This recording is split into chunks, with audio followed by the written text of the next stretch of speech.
जितने भी इनपुट और उससे जुड़ी जो है खर्च है उनको शून्य करने के लिए और दूसरे अकाउंट पर लोड कराने के लिए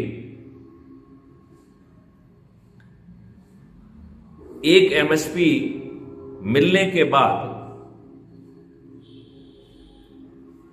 खाद्यान्न के मालिक किसान ही बने रहेंगे। उन्हें अपना माल लेकर मंडी में नहीं जाना होगा,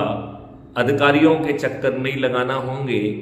और कैश पाने के लिए 2% का डिस्काउंट नहीं देना पड़ेगा,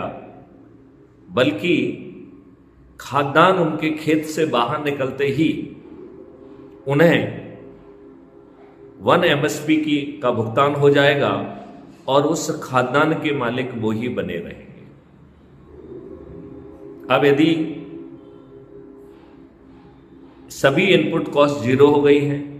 सभी समस्याएं दूर हो गई हैं, मतलब बीज की व्यवस्था, खाद की व्यवस्था, लेबर की व्यवस्था, ट्रैक्टर ट्रॉली टूल्स की व्यवस्था, कटाई की मशीन की व्यवस्था, कटाई के लिए लेबर की व्यवस्था और उसको जो है फिर भर के मंडी तक पहुंचाने की व्यवस्था, इन सभी समस्याओं का निदान होगा और इस पर जो खर्च आने वाला है वो किसान को नहीं देना होगा। उसके लिए हमने एक किसान का ही दूसरा अकाउंट बनाया है, जिसे हमने किसानों का कॉस्ट सेटलिंग डेबिट अकाउंट कहा है। ये खर्च जो है वो किसानों के कॉस्ट सेटलिंग डेबिट अकाउंट पर लोड किया जाएगा और उसको अपने अर्निंग अकाउंट से पैसा नहीं देना होगा और इस कॉस्ट सेटलिंग अकाउंट के लिए अलग से पैसे की व्यवस्था होगी।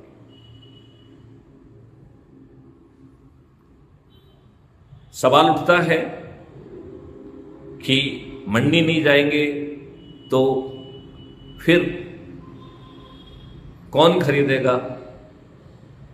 कब खरीदेगा, किसान को कब पैसे मिलेंगे? तो जो किसान का खाद्यान्न है उसके मालिक किसान बने रहेंगे, उन्हें मंडी नहीं जाना होगा। बैकएंड टेक्नोलॉजी और टूल से डिसाइड करेंगे कि इस खाद्यान्न को खाने वाले प्राणी भारत के किस भूभाग में स्थित हैं और इसका आकलन करके खाद्यान्न को संबंधित वेयर हाउस में वहां के होलसेलर, वहां के रिटेलर और होम डिलीवरी बॉयज को मिलाकर कंज्यूमर के पास जो खाद्यान्न पहुंचेगा उसके ऊपर जो भी खर्च आएगा वो खर्च किसान के कॉस्ट सेटलिंग डेबिट अकाउंट पर लोड किया जाएगा। और चूंकि व्यापारी खाद्यान्न के मालिक नहीं हैं, तो वर्तमान में जो वो खरीदते हैं, कहीं पे होर्डिंग करते हैं, होर्ड करते हैं, जमा करते हैं और जब जो है आर्टिफिशियल महंगाई को बढ़ा लेते हैं तब वो उसे बेचते हैं। ये सब काम व्यापारियों को नहीं करना पड़ेगा, ना ही करने की उनकी हैसियत होगी। क्यों? क्योंकि अब व्यापारी उस खाद्यान्न के मालिक नहीं है। तो व्यापारी, रिटेलर, वेयर हाउसिंग वाले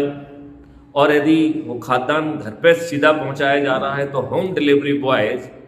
ये सभी सर्विस प्रोवाइडर हो गए और कंज्यूमर के तक पहुंचने की पूरी श्रृंखला में खाद्यान्न का मालिक किसान है। लिहाजा ये सर्विस प्रोवाइडर जितने भी हैं, इन्हें मुनाफा नहीं मिलेगा, इन्हें अपनी सर्विस देने का सर्विस फीस मिलेगी और ये सर्विस फीस किसान के कॉस्ट सेटलिंग डेबिट अकाउंट पर जो है लोड की जाएगी और कंज्यूमर को खाद्यान्न जो है वो 3 एमएसपी में मिलेगा। तो 1 एमएसपी का भुगतान किसान के खेत से खाद्यान्न बाहर आते ही उसको मिल गया है। जो बची हुई 2 एमएसपी हैं वो जो है कॉस्ट सेटलिंग डेबिट अकाउंट पर लोड की जाएंगी और उसी से जितने भी लोग सर्विस दे रहे हैं, चाहे कोई क्वालिटी कंट्रोल कर रहा हो, कोई पैकेजिंग कर रहा हो, loading unloading, transportation, warehousing, wholesaler, retailer और होम डिलीवरी बॉय, इन सबको उनके हिस्से की जो वो सर्विसेज दे रहे हैं उसका सेवा शुल्क मिल जाएगा, और वो भी इंस्टेंटेनियसली मिलेगा, और वो डेबिट अकाउंट से मिलेगा। और कंज्यूमर को भी बड़ी राहत मिलने वाली है। अभी वो 5 MSP, 6 MSP, 7 MSP बहुत बड़ी कीमतों में जो है वो खाद्यान्न खरीदता है, सब्जियां खरीदता है, फल खरीदता है, फिर उसे अधिकतम 3 MSP में वो सब चीजें मिलेंगी। और जो 2 MSP है वो किसान के ही कॉस्ट सेटलिंग डेबिट अकाउंट में जाएंगी। अब उस पूरी प्रक्रिया को एक बार दोहराते हैं कि किसान को अपने खेत में काम कराने के लिए, टूल्स ले जाने के लिए, मशीनरी ले जाने के लिए, बीज के लिए, बुवाई के लिए, कटाई के लिए, पैकेजिंग के लिए, ट्रांसपोर्टेशन के लिए, वेयर हाउसिंग के लिए, होलसेलर के लिए, रिटेलर के लिए, होम डिलीवरी बॉयज के ऊपर जो भी खर्च हो रहा है वो पूरा खर्च जो है किसान के कॉस्ट सेटलिंग अकाउंट पर लोड हो रहा है, जबकि 1 MSP उसके अर्निंग अकाउंट पर जा रही है। इस प्रकार जो 70 से 80% खर्चा जो आज के महंगे बीज, महंगी चीजों के कारण हो रहा है, और जो शोषण में भी उसको बहुत सारा पैसा देना पड़ रहा है, उस सब से किसान को मुक्ति मिल जाएगी। तो ये बात आप मानेंगे कि किसान की आय इंस्टेंटेनियसली 5 गुना हो जाएगी। किसान के खेत पर ढेर सारे जो काम किए जाएंगे उसका भुगतान भी कॉस्ट सेटलिंग अकाउंट से किया जाएगा, और सनई सनई जो है जैसे जैसे कंज्यूमर से 2 MSP का भुगतान होगा वो जो है उससे सेटल हो जाएगा। किसान के खेतों में गौशालाएं भी होंगी, गायों के लिए कॉरिडोर होगी,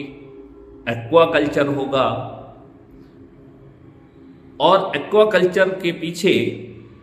पानी को हार्नेस करना जो है एक मकसद होगा। तो आप अंदाज लगाइए कि सभी नहरों और नदियों पर जगह जगह पर जो है स्टॉप डैम होंगे, और उनसे 10 फीट